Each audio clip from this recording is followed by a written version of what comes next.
Welcome to Burlap Teachers. Enjoy the video. In this video, I will explain the reality of playing Doom on a calculator, specifically the TI-30X IIS multi-view. It is important to understand that scientific calculators, like the TI-30X IIS multi-view, are not built for running complex video games. Their design focuses on mathematical computations and basic functions.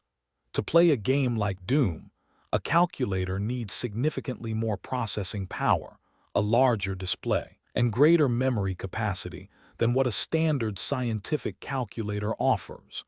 This guide will clarify which calculators can handle such games. Understanding the difference between calculator types is crucial.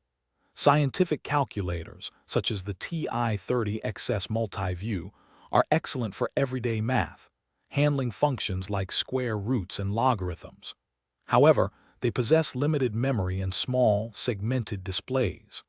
Graphing calculators, on the other hand, come equipped with larger, pixel-based screens, significantly more memory, and the ability to run user-created programs. These enhanced features are what make them suitable for more demanding applications, including certain video games. If you are interested in playing Doom on a calculator, you will need a graphing model.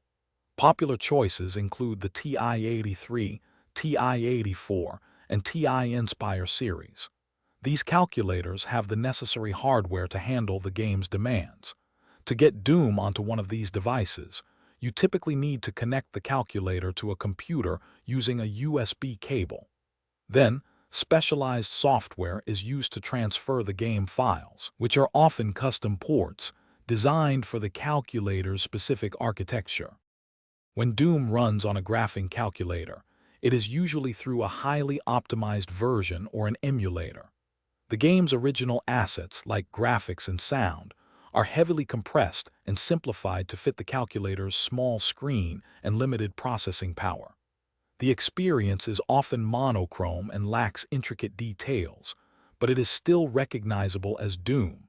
You will use the calculator's physical buttons for movement and actions, providing a distinct and challenging way to play this classic first-person shooter.